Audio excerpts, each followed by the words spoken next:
Hello everyone, जय हिंद। इस video में हम जीएसटी पोर्टल का पूरा ओवरव्यू देखेंगे, क्योंकि कोई भी न्यू पर्सन जब जीएसटी पोर्टल पे लॉगिन करता है तो उसे बहुत कॉम्प्लिकेटेड लगता है, जैसा कि है नहीं। तो इस वीडियो में हम जीएसटी पोर्टल के इंपॉर्टेंट ऑप्शन को डिटेल में देखेंगे। तो इस वीडियो को पूरा देखिए।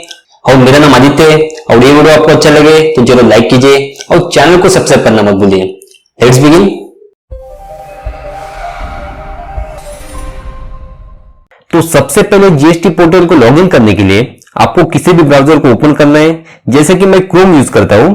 उसके बाद यहां पर www.gst.gov.in इस वेबसाइट को ओपन करना है। अभी आपके पास लॉगिन आईडी और पासवर्ड है, इसलिए आप यहां पर लॉगिन करेंगे।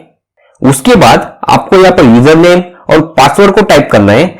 और आपने अभी रजिस्टर किया है और आपके पास जीएसटी डिपार्टमेंट से न्यू लॉगिन आईडी और पासवर्ड आया है, तो आप यहाँ पर फर्स्ट टाइम लॉगिन यहाँ पर क्लिक हेयर करेंगे और यहाँ से लॉगिन करेंगे और आपके यूजर नेम और पासवर्ड को रिसेट करेंगे। तो मैंने यहाँ पर यूजर नेम डाला है और यहाँ पर पासवर्ड मैं यहाँ पर कैप्चर कोड डाल देता हूं और यहाँ पर लॉगिन कर देता हूं। जैसे हम लॉगिन करेंगे हमारे पास ये इंटरफेस आ जाएगा। यहां से हम मोड को डार्क और लाइट कर सकते हैं। उसके बाद यहाँ पर साइज को प्लस और माइनस करने का ऑप्शन है। और आप यहां पर देखेंगे तो अलग अलग टैब है, जिनको हम एक एक करके देखेंगे। अभी सबसे पहले हमें यहाँ पर डैशबोर्ड पर क्लिक करना है। जैसे हम डैशबोर्ड पर क्लिक करेंगे, ये देखिए इस तरह से इंटरफेस आ जाएगा। यहाँ पर हमें लेजर का बैलेंस शो हो रहा है, जैसे कि हमारे पास कैश बैलेंस कितना है, हमारे पास आईटीसी का क्रेडिट बैलेंस कितना है। और अगर हम चाहते हैं तो यहां से हम डाउनलोड भी कर सकते हैं। उसके बाद यहां पर हमारा लीगल नेम है, यहां पर जीएसटी नंबर और यहां पर व्यू प्रोफाइल है। जैसे मैं व्यू प्रोफाइल करूंगा, मेरी जो पूरी प्रोफाइल है वो मुझे यहां पर शो करेगी। यहां पर GST number, legal name, trade name, यहां पर कॉन्स्टिट्यूशन ऑफ बिजनेस, यहां पर टैक्स पेयर टाइप, यहां पर नेम ऑफ द प्रोप्राइटर, इसको भी हम देख सकते हैं।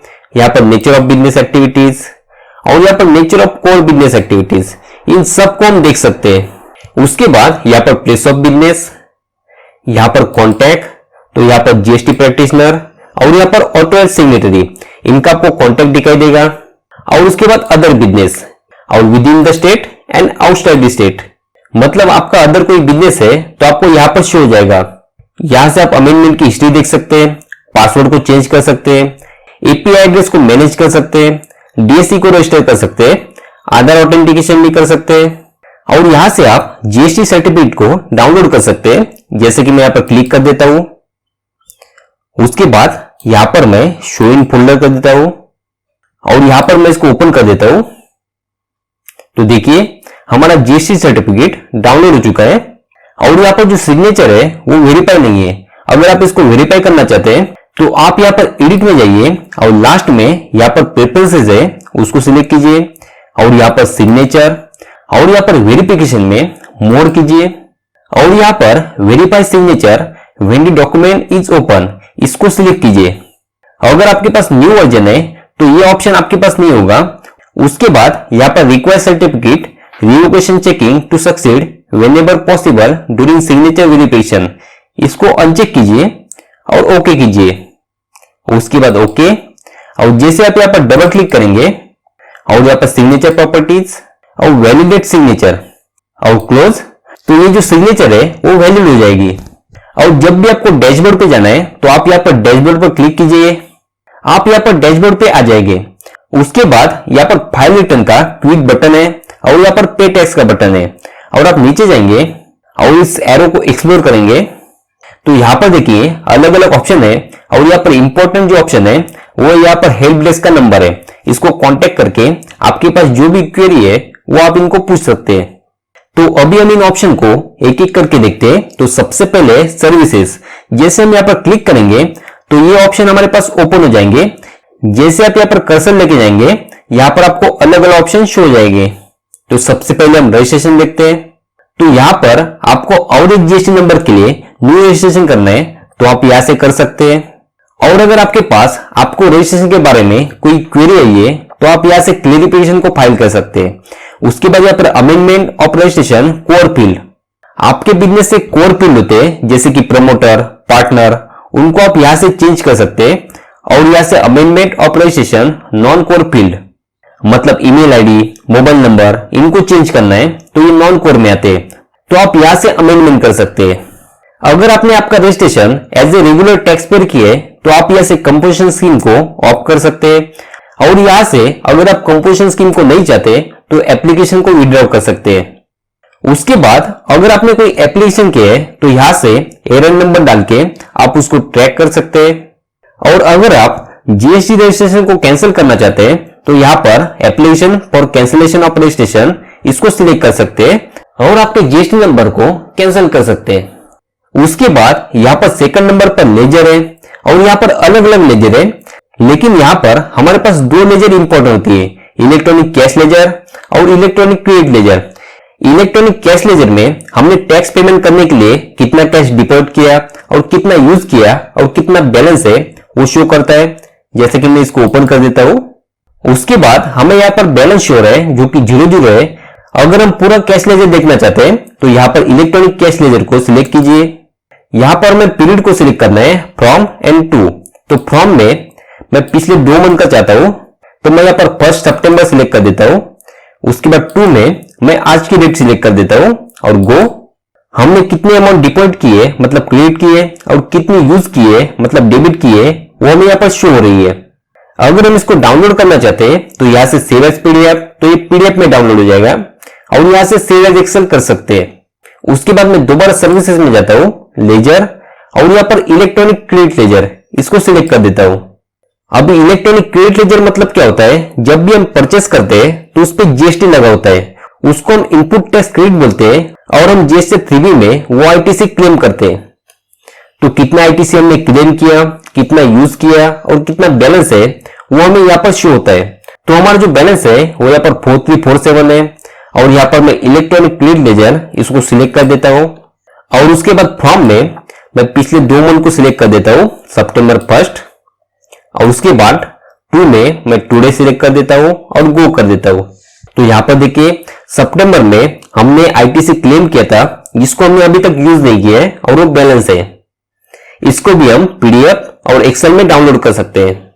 उसके बाद सर्विसेज, उसके बाद हम रिटर्न को देखते हैं। उसके बाद सबसे पहले यहाँ पर रिटर्न डैशबोर्ड है, इसको मैं सिलेक्ट कर देता हूं। तो यहां से हम सारे रिटर्न को मतलब 3B, GST 1 उनको फाइल करते हैं। तो यहां से हमें फाइनेंशियल ईयर सिलेक्ट करना होता है, यहां से क्वार्टर और यहाँ पर मंथ को सिलेक्ट करना होता है। इसको हम आगे डिटेल में देखेंगे या फिर हमारे इस पे अलग अलग वीडियोस भी है जिसकी लिंक आपको डिस्क्रिप्शन में मिल जाएगी। उसके बाद आपने कोई रिटर्न फाइल की है तो उसको आप यहाँ से ट्रैक भी कर सकते हैं। अगर आप कोई गवर्नमेंट का काम करते हैं तो वहां पर आपका जीएसटी का टीडीएस काटा जाता है, तो आप यहाँ से देख सकते हैं आपका कोई टीडीएस आया है या नहीं आया है। आपने जिन रिटर्न को फाइल किया है इनको आप यहाँ से व्यू कर सकते हैं और यहाँ से एनुअल रिटर्न मतलब जीएसटी 9 और जीएसटी 9C ये जो हमारे एनुअल रिटर्न है उनको आप यहाँ से फाइल कर सकते हैं। और ये जो ऑप्शन है tax liabilities and ITC comparison, ये बहुत ही इंपॉर्टेंट ऑप्शन है। मैं इसको ओपन कर देता हूं और यहाँ से फाइनेंशियल ईयर को सिलेक्ट कर देता हूं और सर्च कर देता हूं। जब भी आप रिकंसिलिएशन करेंगे तो इसका बहुत यूज होता है। जैसे कि यहाँ पर देखिए हमने जीएसटी 1 में कितना टैक्स शो किया है और जीएसटी 3B में कितना किया है, जीएसटी 3B में कितना आईटीसी क्लेम किया है और जीएसटी 2B में कितना आईटीसी आया है। इसका पूरा स्टेटमेंट आपको यहां से मिल जाएगा। आप नीचे जाएंगे तो यहाँ पर tax liabilities other than export, इसका कंपैरिजन आपको मिल जाएगा। यहां से आप इनको डाउनलोड भी कर सकते हैं। यहाँ पर आईटीसी का कंपैरिजन है, मतलब जीएसटी 3B में आपने कितना आईटीसी क्लेम किया है और जीएसटी 2B में कितना रिफ्लेक्ट हुआ है, वो सारा कंपैरिजन आपको यहाँ पर मिल जाएगा। उसके बाद जो फोर्थ ऑप्शन है वो है पेमेंट का ऑप्शन। यहां से आप क्रिएट चलन कर सकते हैं। अगर आपने कोई चलन पहले से पेड किया है और आप उसको देखना चाहते हैं या फिर डाउनलोड करना चाहते हैं तो यहां से कर सकते हैं। जैसे कि मैं यहाँ पर क्रिएट चलन कर देता हूं और यहाँ से एनी अदर पेमेंट और प्रोसीड कर देता हूं। तो यहां पर भी ऊपर के 3 ऑप्शन है, क्रिएट चलन, सेव चलन एंड चलन हिस्ट्री। अगर आपने किसी चलन को सेव किया है तो यहां से आप देख सकते हैं। और उसके बाद चलन हिस्ट्री मतलब किसी चलन को पेड किया है तो आप यहां से देख सकते हैं। और यहाँ पर आप जैसे सीपीआई नंबर पर क्लिक करेंगे ये जो चलन है वो यहाँ पर ओपन हो जाएगा और यहाँ से आप इसको पीडीएफ फॉर्मेट में डाउनलोड भी कर सकते हैं। मैं दोबारा सर्विसेज, पेमेंट और यहाँ पर क्रिएट चलन पे जाता हूँ। उसके बाद एनी अदर पेमेंट और प्रोसीड। और अगर आपको टैक्स पेमेंट करना है तो यहाँ पर क्रिएट चलन और यहाँ पर जो भी टैक्स पेमेंट करना है, मतलब CGST, IGST, सेल्स, SGST, उसका यहाँ पर टैक्स टाइप करेंगे। अगर इंटरेस्ट है तो इंटरेस्ट टाइप करेंगे, पेनल्टीज, फीस, अदर, ये टोटल ऑटोमेटिक आ जाएगी। जैसे कि मैं यहाँ पर 100 टाइप कर देता हूं। उसके बाद यहाँ पर 3 पेमेंट मोड है। ई पेमेंट मतलब आप नेट बैंकिंग से पेमेंट कर सकते हैं। ओवर द काउंटर मतलब आपका टैक्स पेमेंट 10,000 के नीचे है तो आप बैंक के काउंटर पे कैश से भी पेमेंट कर सकते हैं। और उसके बाद यहाँ पर NEFT एंड RTGS है। जो भी ऑप्शन आपको अच्छा है उसको आप सिलेक्ट करेंगे, उसके बाद इसको पेमेंट करेंगे। अगर आपके पास नेट बैंकिंग है तो ये बहुत ही अच्छी बात है, क्योंकि आप तुरंत पेमेंट कर सकते हैं। या फिर NEFT एंड RTGS करना चाहते हैं तो यहाँ से आपको एक PDF फॉर्म मिलेगा, उसको आपको फिल करना है और बैंक में जाके आप NEFT और RTGS कर सकते हैं। पेमेंट के बाद अगला ऑप्शन है वो यूजर सर्विस का, और ये बहुत ही इंपॉर्टेंट है।